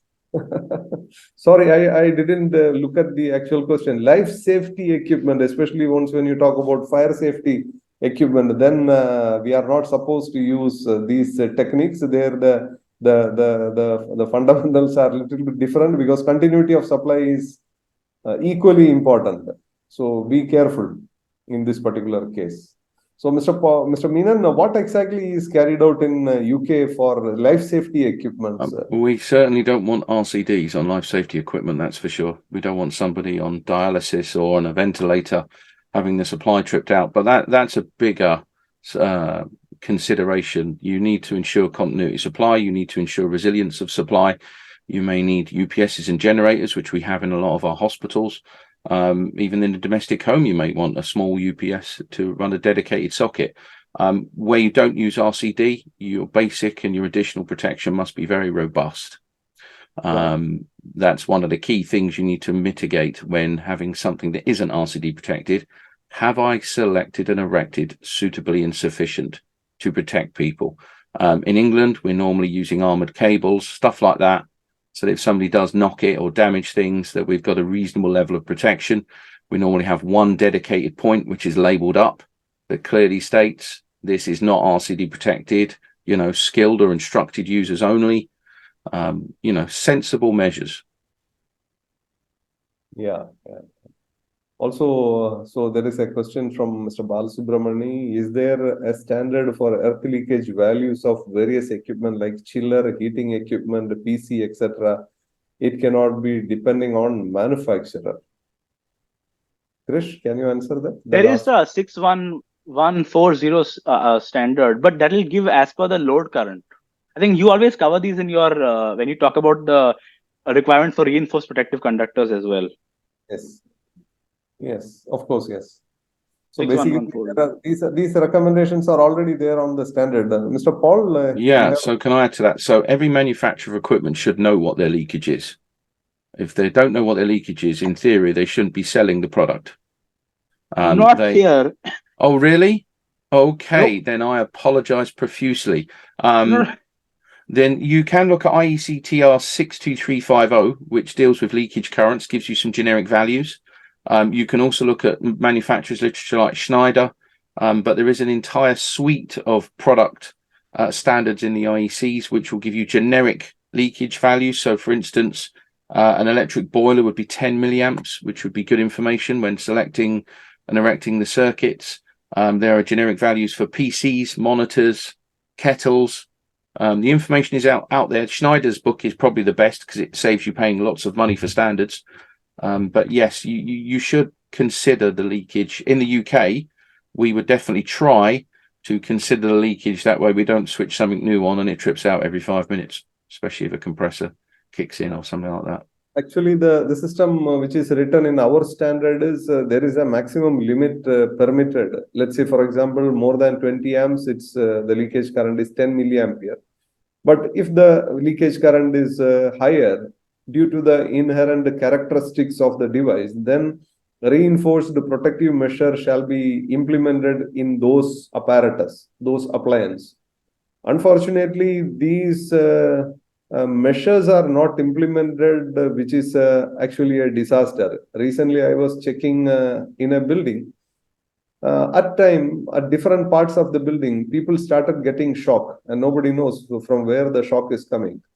So finally, we could find out that these are coming from variable frequency drives, which is not continuously operating. Once in a while, these are operating, and the leakage current from each of these drives are something about 170 to 200 milliampere. And the manufacturer provided provision for reinforced protective measure, but the installer didn't took care of it. So it was installed like any other equipment, which was creating problem. So basically, this is a big subject, especially the leakage current. There is no limit set in India as such. Unfortunately, the subject is also not known very well. Mostly these variable electronic based devices are creating hell a lot of leakage current, and it's creating hell a lot of problems as well. But on the other side, there are some funny products which is available in the market. Sometimes this is called as a digital earthing device. So it's a black box. So they put some MOVs between line to neutral, line to earth, and they join the neutral and protective conductor together inside this device. So outside the device, at the downstream of this device, they claim that the neutral to earth potential is 0 volt or 0.5 volt, very, very small voltage. So basically they short circuit the neutral and the earth inside this device.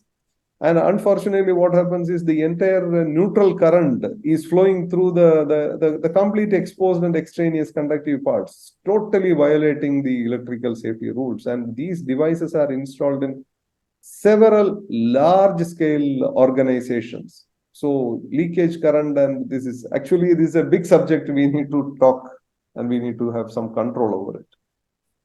I think we'll talk about that on my webinar then, sir. Yes, of course. Yes, that is a big We'll subject. cover leakage. Yes. If I may just pivot for one moment, Paul, you mentioned something interesting about, if the manufacturer doesn't know what its leakage is, they really shouldn't be manufacturing and selling. Because could you shed a little more light upon that? Because we are trying to get mandatory certification for products right now under the Indian version of the 60335 series, but it's not happening. So could you shed a little light on how it is in the UK and in other countries? Okay. I'll do it without using any bad words whatsoever. So I have been on a journey, as most electrical engineers go on a journey throughout most of their careers of discovery. And we with good faith will select and erect products, assuming that they are safe for the function, the intended use, and the users.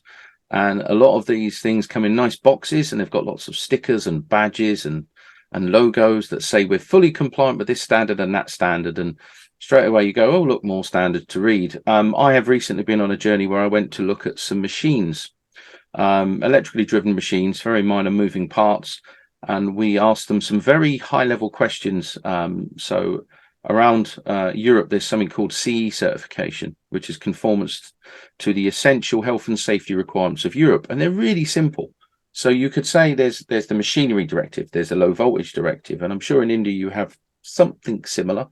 And it will, when you open it up and read it, it will say for machinery, don't have any moving parts where somebody can catch their hand in it. Make sure you put a cage around it. Very simple, really good descriptors, well worth Googling and having a read of them. And then you'll go to these manufacturers and you'll do checks, and lo and behold, they won't have any cages around moving parts. So a manufacturer who then puts a CE mark, conformance stamp, but you open it up and can see it doesn't conform. And then when you speak to the manufacturers, they don't know because they haven't read this stuff. And this is why I use the phrase trust but verify. If you're going to find a good manufacturing partner, and you're spending a lot of money, your reputation is on the line. Your professional integrity is on, and more importantly, you have to have a defense in a court of law because you're part of that supply chain that is selecting it. So there's a duty on you to validate this sort of stuff. I'm only speaking of in the UK. I'm not 100% familiar with all the laws in India, so apologies. But in England, if I buy something, I will go and ask the manufacturers lots of probing questions. And 90% of the time, they sweat quite a lot. I'm being perfectly honest. They don't know all of the standards. Sometimes people will bring stuff to market and say it complies, hoping they can sell enough to test it and prove it complies. We need to be careful as professional engineers that we trust but verify. If we're not doing that, what defense do you have in a court? Yeah. But your statement, I like your statement. If the manufacturer doesn't know the leakage current of his device, it's better he should stop the job. So if we take such a decision, probably 90% of the suppliers in India will be vanished from India. We have a standard called IS 302 for safety of household and similar equipment. Unfortunately, the standard is a little bit old, which is yet to be revised. But the requirements of the standard is not made mandatory yet. So it's a voluntary, most of the products, it's voluntary. And the BIS and the ministry government is trying to make it mandatory for more and more products. But most of the time, the industry is not supporting this. They say several reasons, and they are trying to skip the date of implementation. Yeah. For example, the air conditioners, the notice for making ISI mark mandatory based on IS 302 part 40. This is pending for almost 4 years, and annually about 350 people are dying due to fire from air conditioners. So these 4 years, more than 1,200 people died. So it's a very, very. So which of those directors of those manufacturers need to be in prison is the next question. Because they need to be. If that's the case, then they need to be. They shouldn't be selling them products. The hardest thing for an engineer, and I face this regularly, is you'll go out and you'll say, we need to stop. This is wrong. And immediately you'll have a room of peers who will say, oh, no, he's causing trouble. The challenge, and I find the fun of it, is educating those peers as to the reasons why. You will see the ones with the bad behaviors. You will see the ones with the good behaviors.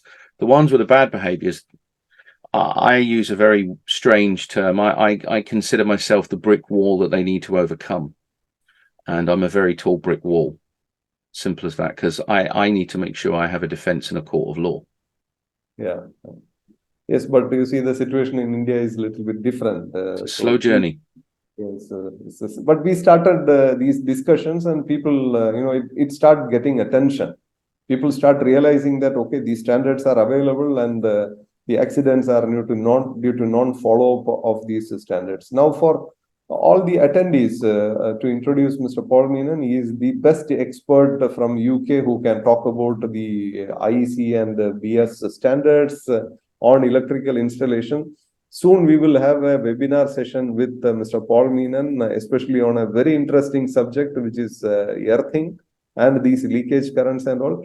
So we request Mr. Paul to give a date, probably on a Saturday at 11 a.m. is our preferred time, but I know it's too early for you. But no, I'm up at 5, so it's perfect. Okay. So we wait for your date for the presentation, for the webinar. Yeah. So anyway, we will discuss this and we will get back to you. So now it's time to close the session. We are almost reaching 2 hours. We started at 11 o'clock and now it's about 1 o'clock. So only 4 more minutes left. So first of all, this presentation was extremely good. Krish, very good.